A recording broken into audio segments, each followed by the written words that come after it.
Governor J.B. Pritzker met with Chicago Mayor-elect Brandon Johnson on Friday. They came out and said, hey, we met, it's good talk, and we share values, and we share the strong importance on competence, and we're going to move the city forward with the state right there helping alongside. Some of the things they were asked includes whether or not the idea that Brandon Johnson floated, that's long been floated in Illinois by others at the Illinois State House, but never really gained any traction, and that's the idea of a financial transaction tax of maybe $1 or $2 per securities trading contracts. So, for instance, you want to go and make a trade you want to buy some Tesla stock or something. They would tack on a $1 fee, and that money would go to, for instance, some kind of, city coffer or state coffer. Either way, you could see that this could generate a lot of tax revenue for a state and city like Illinois and Chicago.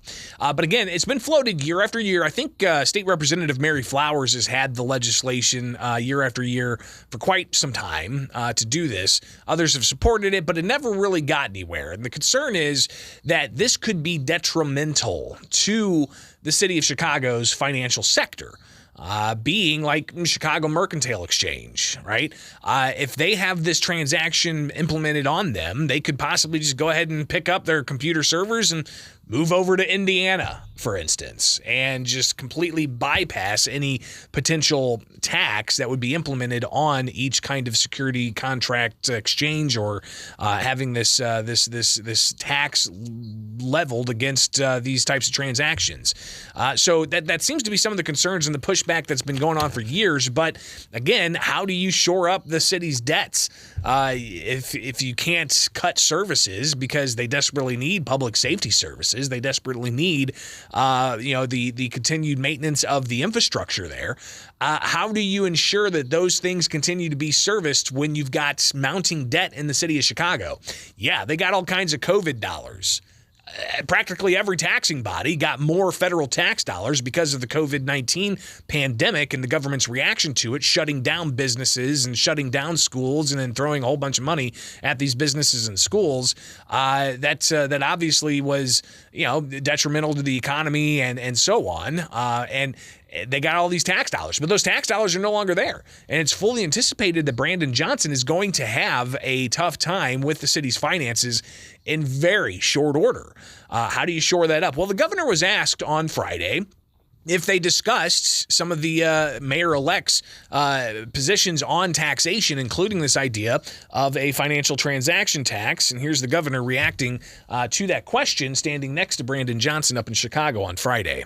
We did not discuss that in this meeting, and what we did discuss was, of course, making sure that the city of Chicago is able to balance its budget, and the state of Illinois too, and that we share that challenge in common at all times. Are there any elements that you don't support, though? We did not discuss during this meeting. There are things that I've campaigned on that I think we'll have conversations about that the mayor-elect campaigned on. I just would give the one example that I'll give is that obviously what we all want is a thriving financial services economy in the state and the city, and it's been that way. And I have not stood for a transaction tax. Because I think it would be easy for those companies and servers to move out of the state. But I do know that the challenge of finding, balance between expenditures and revenue is, not lost on me. I came into a difficult situation, and I know the mayor-elect similarly wants very much to serve the people of Chicago properly and balance the budget at the same time. So again, that's Governor J.B. Pritzker and Brandon Johnson taking a few questions Friday after, of course, Tuesday, Brandon Johnson beat Paul Vallis in the mayoral election to become the city of Chicago's 57th mayor. Lori Lightfoot's no longer going to be there, right? She did not win the primary and didn't even come in first or second in the primary, so she didn't even get a chance to take part in the runoff election. So it looks like at least the governor is throwing some cold water on the idea of a financial transaction tax. Here's a little bit more of what Brandon Johnson had to say when asked about certain things. Here it is. Again, the budget plan that I have proposed, deals with the structural challenges that the city of Chicago has been facing. And, the reliance upon property taxes have left a lot of families in economic turmoil and despair. But we also recognize that the governor and I are committed to making investments in communities that need it. We did not have a full conversation about the entire budget plan. And I'm very much committed to working with the General Assembly and the Office of the Governor to ensure that it gets. I'm sorry. Yeah, I just want to finish that statement first. That I'm definitely committed to working with the General Assembly as well as the Governor to ensure that those critical investments take place.